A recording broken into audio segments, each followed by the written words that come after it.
Hello, my name is Heather O'Sullivan. I'm the creative movement teacher at Discovery Garden Montessori School, and I wanted to share some tips for doing creative movement at home with your toddler, primary, or lower elementary student. I just have three things that I want to highlight today: the music, the exploration, and the fun. So let's start with the music. To have creative movement time at home, or I would encourage you to even just call it a family dance party, because I feel like kids are more excited to join into that. It's helpful to have music. So my tips for music are to find music that uses real instruments. Something I love to do in class is to ask my students, no matter their age, do you hear the piano? Do you hear the drums? We'll talk about the sound of the violin. So search for music that has real instruments.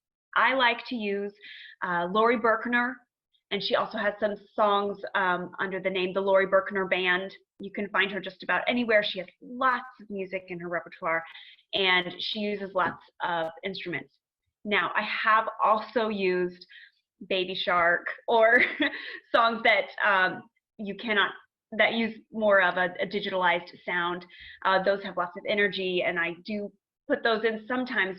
But when I'm looking for music, I'm looking for songs that have real instruments in them. I also look for a variety of music. I look for some songs that are fast, some songs that are slow. I listen for some classical songs. I really like using jazz music, big band music. You can expose your child to so many different genres of music and allow them to explore moving to these sounds and learning, do they like this song or that song, or what do they like to hear. Honestly, a lot of children's music, when I listen to it, I don't like listening to it. It sounds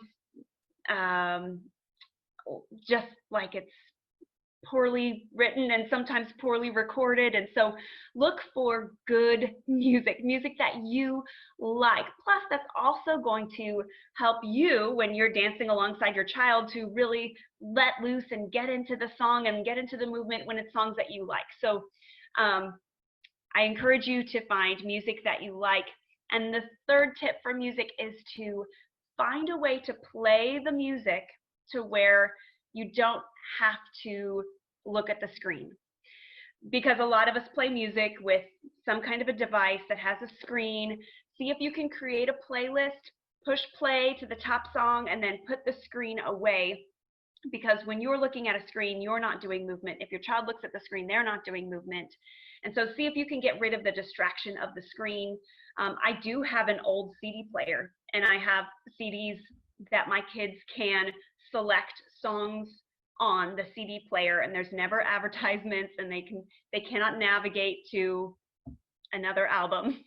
So maybe if you like old school technology, that's one way to help get rid of the screen, or to push play on a playlist and put the screen away, so that way you guys are looking at each other and you're doing movement rather than focusing on a screen. The second aspect of family dance parties, doing creative movement at home, is exploration. The goal of this experience is to explore together and to try moves. Maria Montessori said, follow the child. And when I'm doing creative movement, I take that very literally. Your child can come up with creative, incredible moves. I used to teach in a collegiate dance program, and man, we would work toward creativity and innovation, and these kids just have it. It just flows from them. They hear music and they move in new ways, and they are uninhibited, and it's a beautiful thing. And so let's encourage and inspire that creativity. Sometimes I do that by playing the mirror game, which is where I will imitate whatever move my child does. I will mirror them. So I'm facing them, they're facing me. When they move their right arm, I move my left arm, so it's like a mirror image, and I can always see what they're doing. And I will do my best to imitate whatever move they do. The kids love this because they get to be the leader. They get to be the one initiating, and we are, in the most literal sense, following the child. What always happens is the child will do a move that I cannot do, and that's okay. I just do my best, and we have fun, and we laugh together while we do this, and we enjoy the music together. For older children, like elementary age, sometimes I flip that around to where I'm the person choosing the movement and they're imitating me.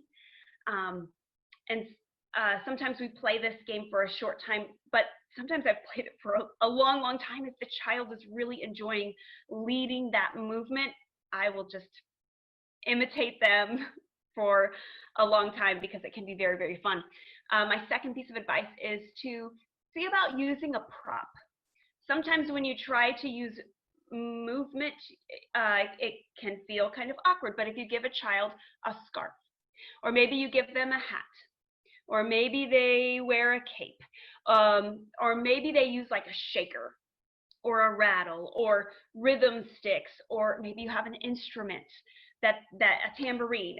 Sometimes putting something in their hands that they can move the object around will help to inspire movement and create new ways of interacting with the music than if it's just your person.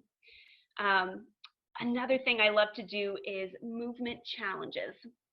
When I do movement challenges, I challenge whoever's dancing with me to alter or change what they're doing in a different way. The goal is not to stump them. You're not trying to make the challenges harder and harder and harder. When I ask someone, can you do it like this? Can you do it while you're spinning? Can you do that move while you're clapping? The answer is yes. I'm not trying to make something that's so hard that they can't do it, but I am challenging them to explore, to do it differently, to do something in a new way. And I know that I'm reaching that goal when they turn around and ask me, hey mom, can you do this?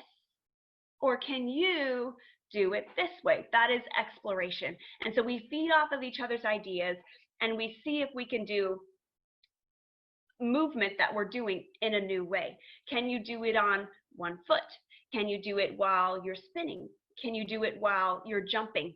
And I use these kinds of questions to challenge the child who's with me to work on their balance and their coordination and their power and their body awareness. Because when they're taking the moves that their body's already doing and then doing it in a different way, they're having to think about how they're doing that movement. They're having to slow down and take it one step at a time. And that process is making that movement intentional. And also it becomes more like a game. It becomes more fun. And again, they will ask you to do moves that you probably cannot do, and that's okay, because that also gives them permission to try things that they may not be able to do, and know that it's okay, because it's not about achieving, it's about exploring. Remember that you, in this family dance party, you do not need to be a movement teacher. You do not need to be a movement expert. Think of it more as two explorers who are going out on an adventure into the unknown. One of them is tall and one of them is short, but you are exploring together what you can do and what your body is capable of. And the third point I want to say is have fun with this. I have vivid memories of dancing with my dad in the living room. He loved Huey Lewis and the News, and to this day, if I hear Hip to Be Square or The Heart of Rock and Roll, like, I just smile, because it was wonderful memories, holding his hands and spinning around in the living room and laughing together and sharing this experience together. And so one of the goals of creative movement is fun and bonding through not just language and talking, but through movement, through moving together and through experiencing music together. you're also showing your child through your actions that getting your heart rate up is fun, and just living in your skin is something that you can be comfortable doing. I know that as we become adults, it's very natural to feel insecure about moving, especially if you were in a public place. But please remember that children have not developed that insecurity yet. And so they approach movement with a very uninhibited security that we can be inspired by. And the insecurity that they might feel later is something that's learned. They don't need to learn that now. Let's show them that we can be uninhibited in our movement and comfortable in our skin, because it's good. It's good to live and to be active and to get our heart rates up and to try new things.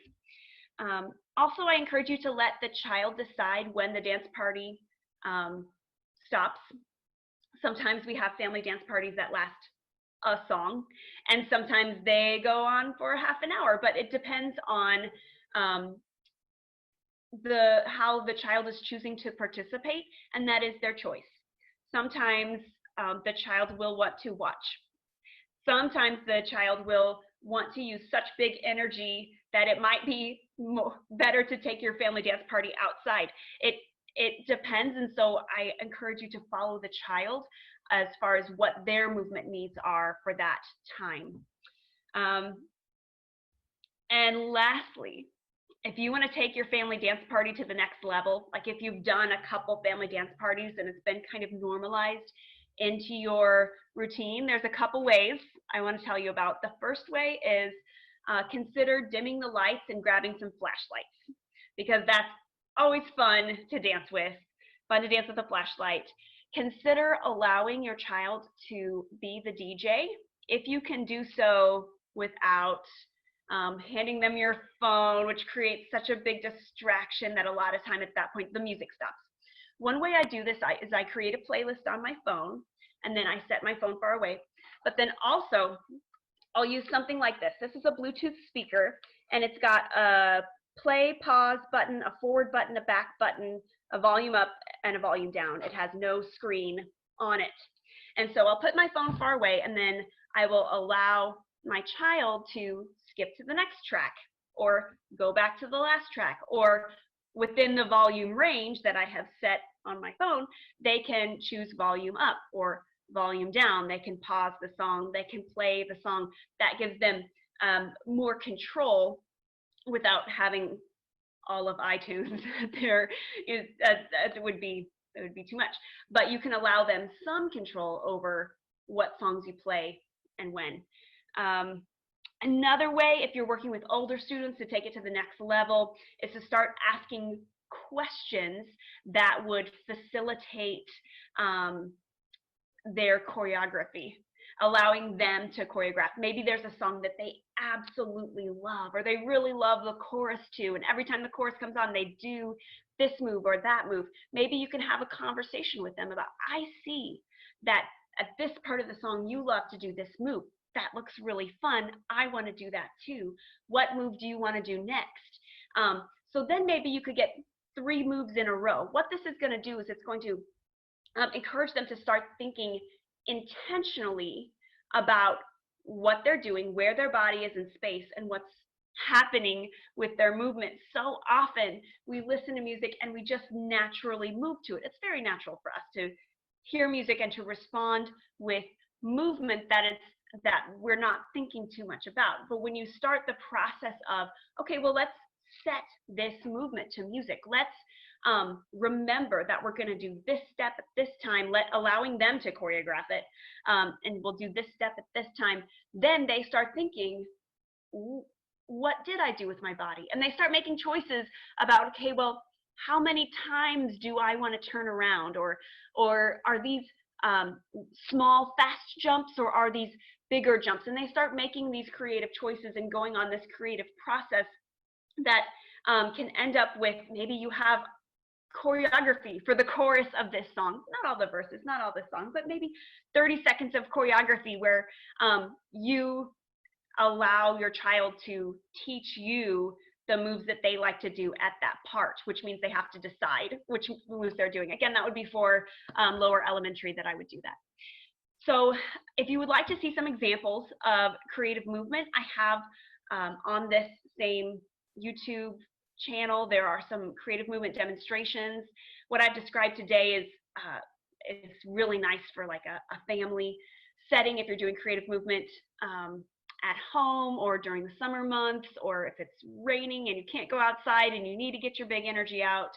I hope you and your family have a wonderful time exploring movement, exploring coordination, balance, speed, and awareness together.